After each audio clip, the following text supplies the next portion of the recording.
সুপ্রিয়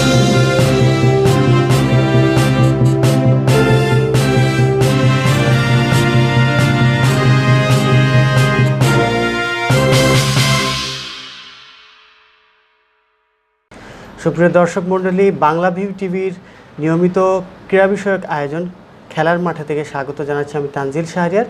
আর আমাদের সঙ্গে আজকে অতিথি হিসেবে উপস্থিত আছেন বিশিষ্ট ক্রীড়া সংগঠক এবং ক্রীড়া অনুরাগী মাসরুর রাসেল।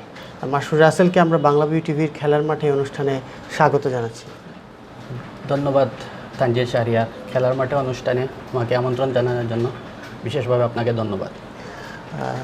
আমরাও খুব খুশি হয়েছি মাসরুর রাসেল আমাদের সঙ্গে যোগ দিয়েছেন। আর আজকে খেলার মাঠে অনুষ্ঠানে আমরা আলোচনা করব বাংলাদেশের সাম্প্রতিক ক্রিকেট নিয়ে। এবং আজকে আপনারা সবাই জানেন বাংলাদেশ ইন্ডিয়ার সঙ্গে লড়ছে। ইন্ডিয়ার দিল্লিতে আজকে বাংলাদেশ সিরিজের প্রথম টি-20 ম্যাচে মোকাবিলা করছে এবং এটি হচ্ছে ইন্ডিয়ায় বাংলাদেশের প্রথম পূর্ণাঙ্গ সিরিজ। এর আগে বাংলাদেশ ইন্ডিয়ায় সফর করেছিল, তবে সেখানে শুধুমাত্র একটা টেস্ট ম্যাচ অনুষ্ঠিত হয়েছিল হায়দ্রাবাদে। আর আজকে টি-20-র মাধ্যমে যে সিরিজটা শুরু হচ্ছে, এখানে দুটো টি-20 ম্যাচ এবং এর সঙ্গে দুটো টেস্ট ম্যাচ আছে। তো মাসুর রাসেল, আপনার কাছে প্রথমেই জানতে চাইব যে এই যে পূর্ণাঙ্গ সিরিজ বাংলাদেশ খেলতে গেল এবং দীর্ঘদিন অপেক্ষার পর বাংলাদেশ এই পূর্ণাঙ্গ সিরিজটা খেলতে গেল, এ নিয়ে আপনার মতামত কি? এতদিন সময় কেন বাংলাদেশকে অপেক্ষা করতে হলো? বাংলাদেশ ক্রিকেটের জন্য এই সিরিজ অত্যন্ত গুরুত্বপূর্ণ। আপনি জানেন বর্তমান প্রেক্ষাপটে বাংলাদেশ ক্রিকেটের একটা গুড় অমানিসার সময় পার করছে। একটা জয় আমাদের বিশেষ প্রয়োজন। বাংলাদেশের ক্রিকেটে এই যে পরিস্থিতি, সব কিছু একটা বিজয় স্বাভাবিক করতে পারে বাংলাদেশের ক্রিকেটকে। আপনি জানেন সাকিব ইস্যুকে কেন্দ্র করে একটা পরিস্থিতি, গুলাট পরিস্থিতি বিরাজ করছে, দর্শকদের মধ্যে হতাশা কাজ করছে, বোর্ডেও সমস্যা, সব কিছু মিলিয়ে এই ভারতের সিরিজটা আমাদের কাছে অনেক গুরুত্বপূর্ণ সিরিজ। অবশ্যই এবং এই সিরিজ বলতে পূর্ণাঙ্গ একটা সিরিজ। আমাদের এই সিরিজটা একটা পূর্ণাঙ্গ সিরিজ। পূর্বে এরকম আর আমন্ত্রণ পায়নি বাংলাদেশ ক্রিকেট বোর্ড। এর আগে দেখা গেছে যে একটা টেস্ট আমন্ত্রণ পেয়েছিল, আর পূর্ণাঙ্গ কোনো সিরিজ এখানে দুইটা টি-20 দুইটা টেস্ট অনুষ্ঠিত হবে। তো সব দিক বিবেচনা করে সাকিববিহীন বর্তমান বাংলাদেশ ক্রিকেট দল একটা সংকটময় পরিস্থিতি মোকাবেলা করবে। কিন্তু সেই সংকটময় পরিস্থিতি উত্তরণের জন্য আসলে বাংলাদেশ ক্রিকেটে একটা বিজয় খুবই গুরুত্বপূর্ণ আমাদের কাছে।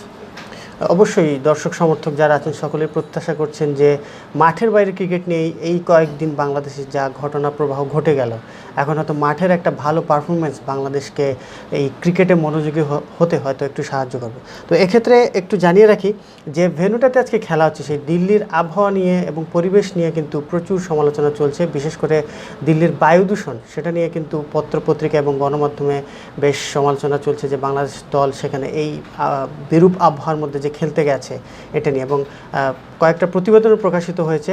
এয়ার কোয়ালিটি ইন্ডেক্স যেটা আছে, সেখানে ইন্ডিয়ার যে সেন্ট্রাল পলিউশন যারা আছে ইপিসিএ, তারাও কিন্তু এটাকে বিপজ্জনক এবং খুবই একটা সিরিয়াস সিচুয়েশন বলে ঘোষণা দিয়েছে।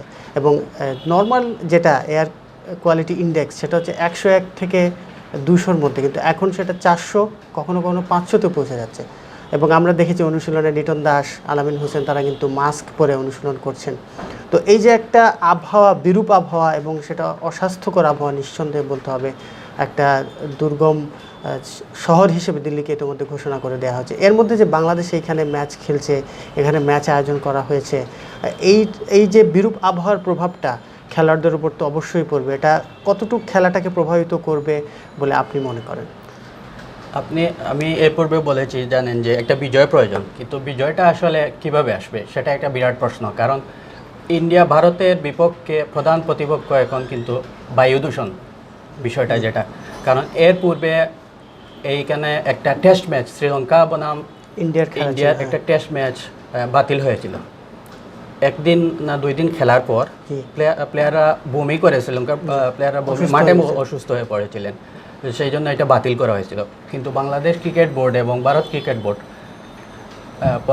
বছরের এই সময়ে দিল্লিতে এই আবহাওয়া বায়ু দূষণটা রেগুলারই থাকে এই সময়টাতে। এর কারণ হলো ফসল জমি কিছু থাকে, সেটা পুড়িয়ে ফেলা হয় এবং দেওয়ালিতে অতিরিক্ত আতশবাজির কারণে বায়ুটা অনেক দূষিত হয়।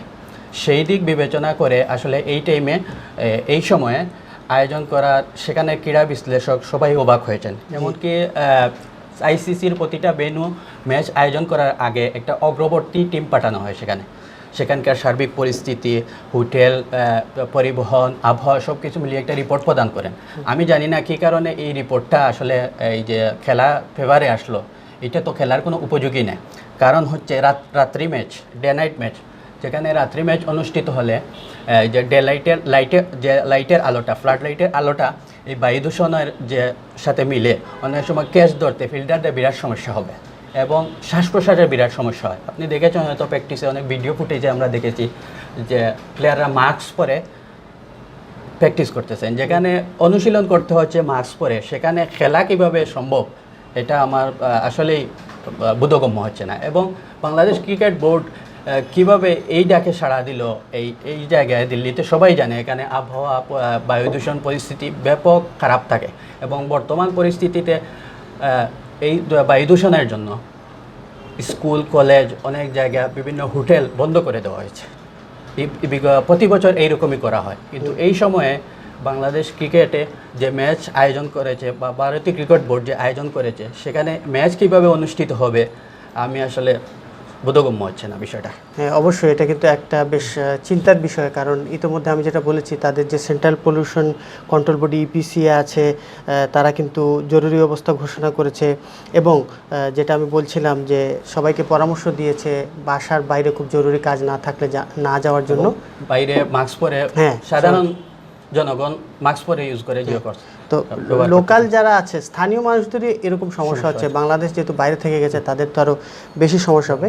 তো এখানে আইসিসির কি একটা ভূমিকা রাখার সুযোগ ছিল বলে আপনি মনে করেন? যেহেতু আইসিসি হচ্ছে নিয়ন্ত্রক সংস্থা এবং আইসিসির কি উচিত ছিল না এটাকে একটু পর্যবেক্ষণ করে একটা সিদ্ধান্ত পৌঁছানো? অবশ্যই, কারণ আমি আপনাকে আগেই বলেছি যে আজ আইসিসির অগ্রবর্তী টিম প্রতিটা ভেন্যুতে যায়, যেখানে ম্যাচ অনুষ্ঠিত হবে, টেস্ট ম্যাচ অনুষ্ঠিত হবে, সেখানে গিয়ে পরিদর্শন করে কিভাবে এটা রিপোর্ট প্রদান করলেন আমার আসলে আদৌ হচ্ছে না। বাংলাদেশ ক্রিকেট বোর্ড ভারতের ডাকে সাড়া দিলেন, ঠিক আছে, একটা প্রথম পূর্ণাঙ্গ সিরিজ অবশ্যই সাড়া দেওয়া উচিত, কিন্তু সেই সিরিজ খেলার আগে আমাদের বিসিবির টিম বা অগ্রবর্তী টিম সেটা আবহাওয়া পর্যালোচনা, বায়ু দূষণ পর্যালোচনা করা কি ঠিক কীভাবে হয়েছে বা দরকার ছিল, দরকারটা কিভাবে তারা রূপান্তরিত করেছে আমার জানা নেই। ভারত পূর্ণাঙ্গ সিরিজের জন্য আহ্বান করলো আর সেইটাকেই সাড়া দিলেন। কোথায় খেলা হচ্ছে, প্লেয়ারদের স্বার্থ রক্ষার জন্য সেটা বিবেচনা করা উচিত ছিল আমার মনে হয়। অবশ্যই, কারণ ভারত একটা বড় দেশ এবং সবচেয়ে বেশি সংখ্যক টেস্ট ভেন্যু কিন্তু তাদেরই আছে, সুতরাং বিকল্প ব্যবস্থা অবশ্যই করা যেত। আচ্ছা, এর বাইরে যদি আমরা খেলা নিয়ে একটু কথা বলি, তাহলে প্রথমেই যে ধাক্কাটা বাংলাদেশ খেয়েছে সাম্প্রতিক সময় আমরা সবাই জানি যে সাকিব আল হাসান আকসু কর্তৃক দোষী প্রমাণিত হওয়ার কারণে তিনি নিষিদ্ধ হয়েছেন, তিনি খেলতেই পারছেন। অন্যদিকে তামিম ইকবাল একজন নির্ভরযোগ্য ব্যাটসম্যান এবং দলের প্রধান একজন খেলোয়াড়, তিনিও কিন্তু প্রথমে বলেছিলেন যে তিনি ইন্ডিয়া সফরে যাবেন, কিন্তু পরবর্তীতে তার স্ত্রীর অসুস্থতার কারণ দেখিয়ে তিনিও কিন্তু নিজেকে প্রত্যাহার করে নিয়েছেন। তো একদিকে বাংলাদেশ দল বলতে গেলে ইন্ডিয়া যেটা বলে বাঘের ডেরা, ইন্ডিয়া কিন্তু ঘরের মাঠে অপ্রতিরোধ্য, একটানা তারা প্রায় 13টা টেস্ট সিরিজ তারা ইতিমধ্যে জিতেছে এবং তাদেরকে হারানো কঠিন।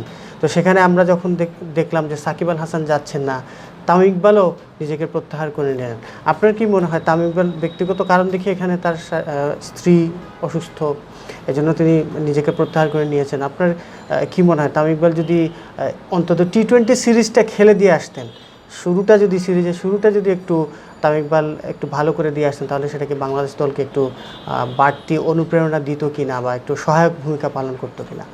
আপনি জানেন, অনুষ্ঠানের শুরুতে আমি বলেছি বাংলাদেশ ক্রিকেটের জন্য একটা গুরু মানিসা বর্তমান সময়টা। তার কারণ হচ্ছে সাকিব বাংলাদেশের ক্রিকেটের সবচেয়ে বড় বিজ্ঞাপন। সেই সাকিববিহীন সিরিজ খেলতে যাওয়া আসলে অনেক প্লেয়ারদের মনোবল অলরেডি ভেঙে গেছে। কারণ হচ্ছে সাকিবের আইপিএল অভিজ্ঞতা একটা বিরাট বিষয় ছিল এবং তামিমের যে বিষয়টা আপনি বলতেছেন কেন উনি নাম প্রত্যাহার করে নিলেন, ছুটি নিলেন, উনি ব্যক্তিগত কারণ দেখিয়ে পারিবারিক যে অসুস্থতার দরুন, স্ত্রীর অসুস্থতার দরুন ছুটি নিয়েছেন। কিন্তু আমার কথা হচ্ছে এখানে দলের প্রতি কমিটমেন্ট কতটুকু, যে তামিম হাত ভাঙ্গা নিয়ে ব্যাট করলেন, দেশাত্মবোধ দেখালেন, দলের প্রতি কমিটমেন্ট দেখালেন, সেখানে এত গুরুত্বপূর্ণ একটা সিরিজে কিভাবে নাম স্বেচ্ছায় ছুটি নিয়ে নিলেন, আমার কাছে এটার ব্যাখ্যা হচ্ছে যে উনি হয়তোবা দীর্ঘদিন ফর্ম নেই বিশ্বকাপ থেকে, সেই ফর্মবিহীন তামিম ভারতের মতো একটা গুরুত্বপূর্ণ সিরিজে গিয়ে নিজেকে পরীক্ষা মুখোমুখি করতে চান না হয়তোবা, কনফিডেন্ট লেভেল অতি নিম্নমানের, এবং স্বেচ্ছায় উনি এই পলিসি মেনটেন করেছেন। কিন্তু সেখানে কথা হচ্ছে এখন একজন জাতীয় দলের প্লেয়ার, গুরুত্বপূর্ণ প্লেয়ার, দেশের প্রতি কতটুকু কমিটমেন্ট আসলে, নিজের স্বার্থ রক্ষা, নিজের ফর্মের জন্য সরে যাওয়া, এটা আসলে প্রশ্নবোধক আমার কাছে। এটা অবশ্যই, কারণ অভিজ্ঞতার দিক দিয়েও কিন্তু এটা বলতে হবে যে সাকিব তামিম কিন্তু অভিজ্ঞতার দিক দিয়েও বেশ অভিজ্ঞ, এবং শুরুর দিকে বিশেষ করে ইন্ডিয়ার পেস বোলিং নিয়ে কিন্তু এখন সারা বিশ্বে কথা আছে। ইন্ডিয়ার পেস বোলিং, আপনি পেস বোলিং এর যেটা কথা বলতেছেন, সেখানে পেস বোলিং এর ফ্রন্ট লাইনের যারা এই সিরিজে নেই, তারপরেও কথা থেকে যায় তাদের আবহাওয়া, তাদের এখানে একটা বেনিফিট বাংলাদেশ টিম নিতেই পারে, কারণ ফ্রন্ট লাইনের অনেকেই নেই, ভুবনেশ্বর বা বলেন, আর দু একজন ছিলেন যারা গত 4-5 বছর থেকে মানে বিশ্ব ক্রিকেটে এরা কিন্তু ভালো পারফর্ম করছেন। অতীতে কোনো পেসার ভারতের এরকম লং টাইম সার্ভিস ভালো পারফরমেন্স দেখাতে পারেন। ভারতের একটা দুর্বল দিক ছিল পেস অ্যাটাক, এটা এ পর্যন্ত তাদের সফলতা দেখিয়েছে। গত কয়েক সিরিজ বলেন, গত কয়েক বিশ্বকাপ সব কিছু বিবেচনা করলে পেস অ্যাটাক বিশ্বমানের ভারতের, কিন্তু বর্তমানে রোহিত, ভারপ্রাপ্ত অধিনায়ক রোহিতের নেতৃত্বে যে টিম, এখানে পেস অ্যাটাকে তাদের ফ্রন্টলাইনের অনেকেই নেই, বিরাট কোহলি নেই। এটা বাংলাদেশ ক্রিকেট দলের জন্য একটা বড় বেনিফিট, কিন্তু বেনিফিটের চেয়ে প্রধান প্রতিপক্ষ কিন্তু বায়ু দূষণ, সেটা বিরাট একটা বিষয় হয়ে যায়। যে আজকের যে ম্যাচ, আমরা এখন যে কথা বলছি, হয়তো অলরেডি টস হয়ে গেছে, তো হয়ে গেলে আজকের এই ম্যাচে কিছু অংশ দেখলে বোঝা যাবে যে আসলে এখানে এই ম্যাচ হওয়ার মতো পরিস্থিতি আছে কিনা। আমার মনে হয় অবশ্যই এটা নিয়ে সতর্ক হওয়ার দরকার ছিল আর আগে থেকে। আমি একটা জিনিসটা বলছিলাম যে তামিম ইকবাল যেহেতু ওপেনিং ব্যাটিং করেন, শুরুতে কিন্তু একটু ভালো শুরু পেলে দলের কিন্তু পরবর্তী ব্যাটসম্যানদের সেটা খুব কার্যকরী ভূমিকা রাখে, এবং তামিম থাকলে হয়তো সেটা আরও দলের জন্য একটা প্লাস পয়েন্ট হতো, সেটা হয়তো দলকে একটা বড় স্কোর এনে দেওয়ার জন্য বেশ কার্যকরী ভূমিকা রাখতো। তো আমরা যতদূর এখন পর্যন্ত শুনেছি যে মোহাম্মদ নাইম, তাকে হয়তো অভিষেক করানো হতে পারে আজকে, এবং আমরা শুনেছি তাকে আজকে খেলানো হতে পারে। তো এরকম একদম নতুন একটা কন্ডিশনে নাইমকে এরকম একটা পরীক্ষার মুখে ঠেলে দিতে হচ্ছে, কারণ আমাদের অভিজ্ঞ একজন ব্যাটসম্যান কিন্তু দলে নেই।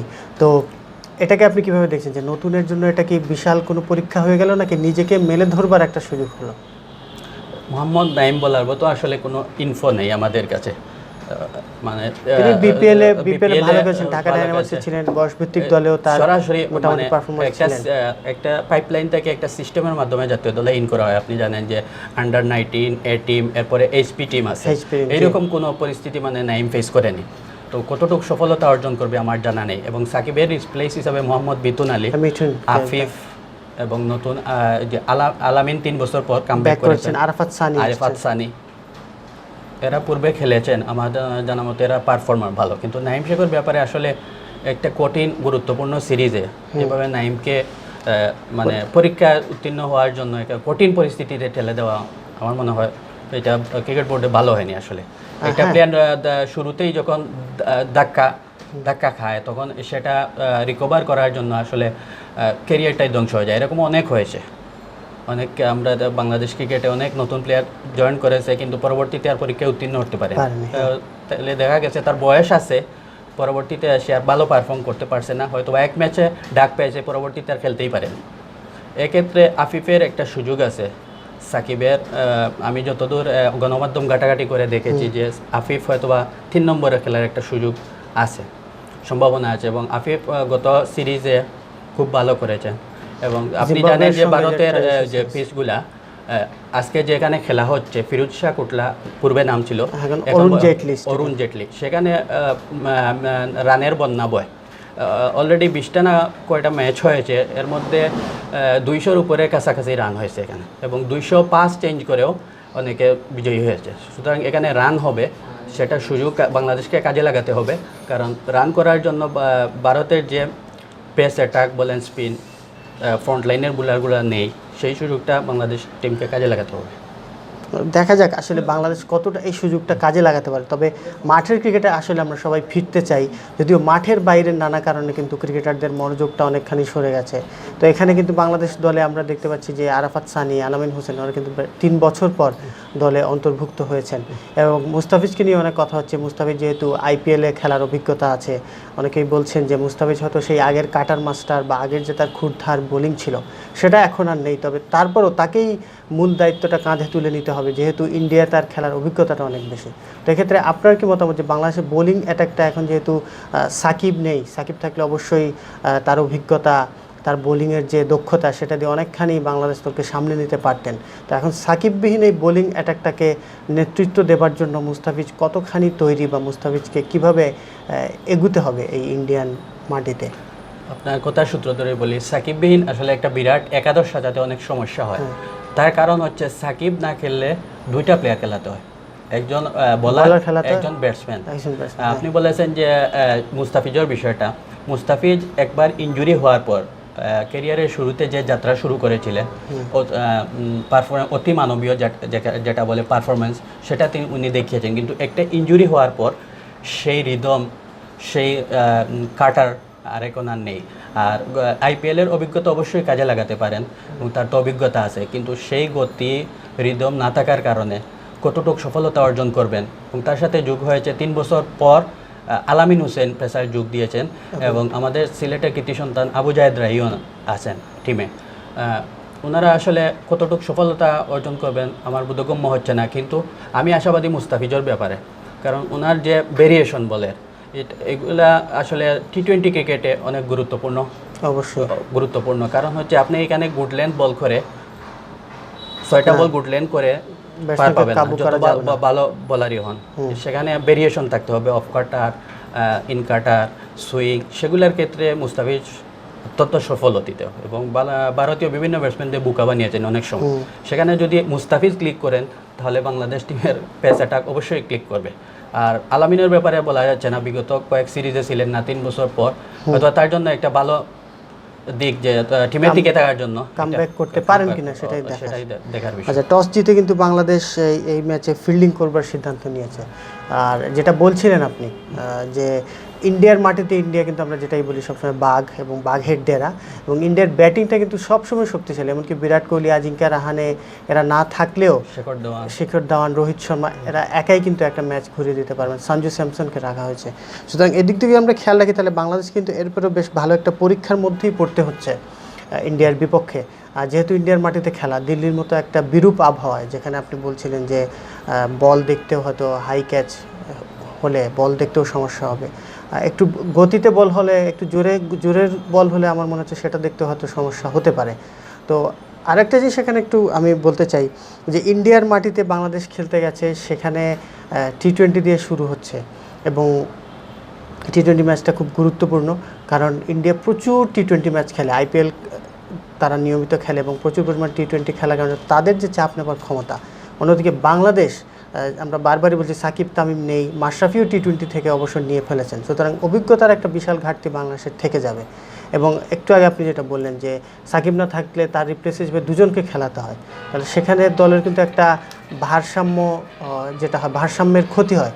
তো সেই ভারসাম্যটাকে রক্ষা করে বাংলাদেশ কতখানি ভালো করতে পারবে এবং কতখানি এগিয়ে যেতে পারবে বলে আপনার কাছে মনে হয়? এই জিনিসটা কীভাবে সামলানো উচিত, বিশেষ করে মাহমুদুল্লাহ রিয়াদের, যিনি হঠাৎ করেই অধিনায়কত্বটা পেয়েছেন। তিনি কিন্তু অধিনায়ক ছিলেন না। সাকিব কিন্তু আমাদের টি-20 অধিনায়ক এবং ওয়ানডে অধিনায়ক, টেস্টের অধিনায়ক। তো মাহমুদুল্লাহ রিয়াদ হঠাৎ করে অধিনায়কত্ব পেয়ে তিনি কতখানি এই বিষয়গুলোকে সামলে নিতে পারবেন বলে আপনার কাছে মনে হয়? দেখুন, এখানে একটা সমস্যা হচ্ছে বাংলাদেশ ক্রিকেট, আপনি কি বলছেন যে টসে জয়লাভ করে বাংলাদেশ ফিল্ডিং করার সিদ্ধান্ত নিয়েছে, সেখানে সেটাই আমার মনে হয়েছে যে বায়ু দূষণের কারণে হয়তোবা এই ব্যাটিংয়ে রিস্ক নিতে চায়নি। কিন্তু আমার কথা হচ্ছে সেখানে বায়ু দূষণের কারণে মেইন সমস্যাটাও হবে এই যে ফিল্ডিং, ক্যাচ, বোলিং রিদমে আসলে ঠিকমতো করতে পারবে কিনা। তো সো এখানে ফিল্ডিং নেওয়াটা কীভাবে যে সিদ্ধান্ত নিছে আমার জানা নেই, কিন্তু আমরা আশাবাদী যে বাংলাদেশ টিম ভালো করবে। দেখা যাক প্রথম ম্যাচ কত দূর এগোয়, কারণ বায়ু দূষণ সমস্যাটা আসলে একটা বিরাট সমস্যা। ক্রিকেট বিশ্লেষক থেকে শুরু করে দুই দলের প্লেয়াররাও কিন্তু আতঙ্কিত, জি ইন্ডিয়ার প্লেয়াররাও আতঙ্কিত। গত 2 বছর আগে যে শ্রীলঙ্কা টেস্ট, ইন্ডিয়ার টেস্ট অনুষ্ঠিত হয়েছিল, সেখানে শ্রীলঙ্কা পুরো টিম অসুস্থ হওয়ার পর রোহিত শর্মা বলেছিলেন যে আমরা ফিল্ডিং বোলিং করে দেখাবো। তো Mohammad Shami pace bowler Pace bowler। 2 over ball করার পর বমি করেছিলেন, তখনই খেলাটা স্টপ করে দেওয়া হয়েছিল। সুতরাং যেখানে টেস্ট ক্রিকেট খেলার মতো ইয়ে নেই, এখানে টি-20 কীভাবে আসলে হবে, আজকের কয়েক ওভার গেলে বোঝা যাবে কত দূর এগোবে এই খেলাটা আসলে। আচ্ছা, তাহলে আমরা আরেকটা বিষয় নিয়ে এখানে একটু কথা বলতে চাই, সেটা হচ্ছে ইন্ডিয়া ট্যুরে এবার বাংলাদেশ 2টো টেস্ট খেলছে এবং সেখানে কিন্তু পিঙ্ক বলের একটা টেস্ট আছে। বাংলাদেশ কিন্তু এর আগে কখনোই পিঙ্ক বলে কোনো ধরনের খেলা খেলেনি এবং ইন্ডিয়াও খেলেনি। তো কোনো ধরনের পূর্ব প্রস্তুতি ছাড়াই এখানে যে পিঙ্ক বল টেস্ট খেলতে বাংলাদেশ নামছে, এটাকে আপনি কীভাবে দেখছেন? আসলে বাংলাদেশ ক্রিকেট এই প্রথম, ভারতও সম্ভবত এই প্রথম যে ডে নাইট ম্যাচ খেলবে, Test সেখানে match। পিঙ্ক বলটা একটা বিরাট সমস্যা হবে প্রথম দিকে। সেখানে বাংলাদেশ টিম দেশে থাকা অবস্থায় পিঙ্ক বলে কোনো অনুশীলন করেনি, এমনকি ভারতে গিয়ে কোনো ওয়ার্ম আপ ম্যাচ খেলেনি।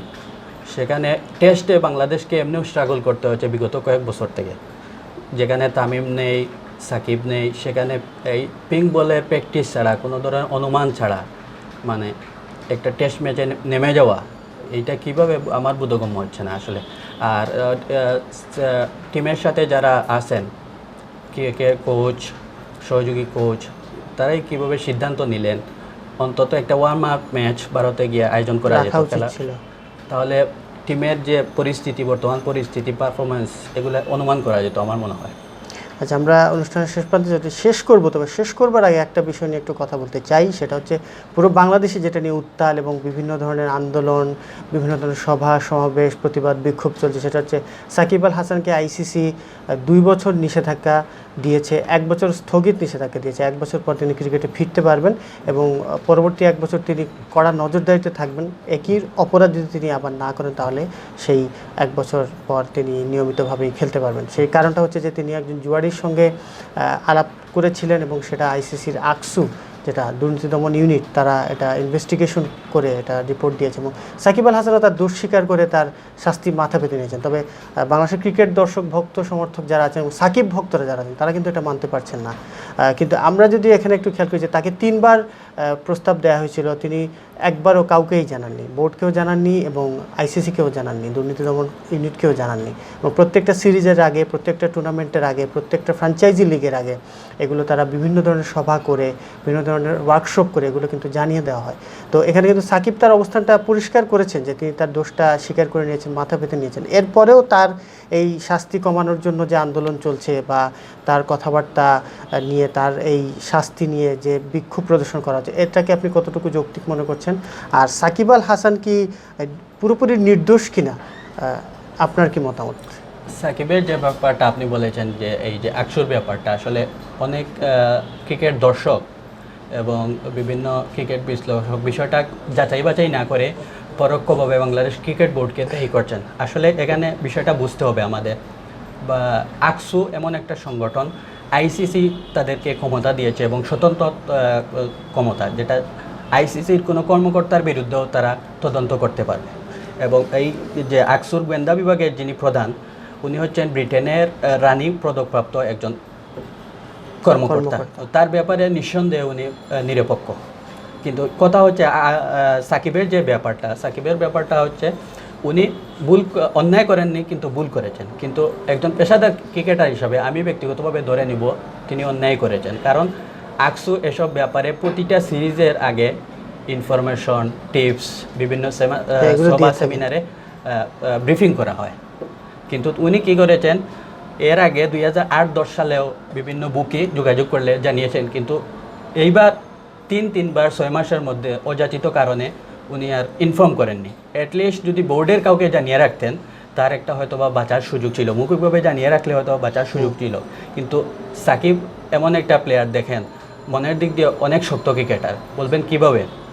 সাকিব কিন্তু এই যে তদন্ত চলাকালীন সময়ে 4 মাস, বিশ্বকাপের 4 মাস আগ থেকে তদন্ত চলছে, সেই মানসিক সমস্যাটা নিয়ে বিশ্বকাপে পারফরমেন্স করলেন একাধারে। সেই পারফরমেন্স দেখেন অতিমানবীয়, তিনি সেটা পেরেছেন। তো আমার বিশ্বাস সাকিব আসলে 1 বছর পরে অতি সগৌরবে ফিরে আসবেন। আর আমাদের দর্শকদের প্রতি একটা অনুরোধ, এইসব ব্যাপারে আসলে মানববন্ধন মিছিল প্রতিবাদ করে লাভ নেই। আসলে আকসুর যে ব্যাপারটা, আকসু আসামির পক্ষ থেকে দায় স্বীকার করেছে বলেই এই শাস্তিটা দিয়েছেন, এবং সেটার বিরুদ্ধে আপিল করে তেমন একটা লাভ হবে মনে হয় না। আচ্ছা, ক্রিকেট বোর্ড এটা করতে পারে, আইসিসির সাথে একটা কূটনীতিক বৈঠক করে করতে পারে। সেটা শাস্তিটা হয়তো বা কমিয়ে আনার একটা ব্যবস্থা করা যেতে পারে। সেটা অবশ্যই বাংলাদেশ ক্রিকেট বোর্ড করবে, কারণ হচ্ছে বাংলাদেশ ক্রিকেটের সবচেয়ে দামি ক্রিকেটার সাকিব, সেখানে বিসিবি চাইবে না এইটা আসলে নষ্ট হোক। এটাই তাদের একটা স্বার্থর ব্যাপার আছে আমার মনে হয়। আচ্ছা, সুপ্রিয় দর্শক, আপনাদের সবাইকে ধন্যবাদ জানাচ্ছি, এবং আমাদের সঙ্গে আছে অতিথি হিসেবে উপস্থিত ছিলেন বিশিষ্ট ক্রীড়া অনুরাগী ক্রীড়া সংগঠক মাসুর রাসেল। তাকেও বাংলা ভিউ টিভির এই যে নিয়মিত আয়োজন, ক্রীড়া বিষয়ক আয়োজন, খেলার মাঠে এই অনুষ্ঠানে উপস্থিত হওয়ার জন্য আন্তরিক ধন্যবাদ এবং কৃতজ্ঞতা জানাচ্ছি। আর আপনারা যারা দেখলেন এই অনুষ্ঠানটি, আপনাদেরকেও ধন্যবাদ এবং কৃতজ্ঞতা জানাচ্ছি। আগামী সপ্তাহে রবিবারে আবারও বাংলা ভিউ টিভিতে আমরা খেলার মাঠে অনুষ্ঠান নিয়ে হাজির হব। সে পর্যন্ত সবাই ভালো থাকুন, সুস্থ থাকুন, নিরাপদে থাকুন। ধন্যবাদ সবাইকে।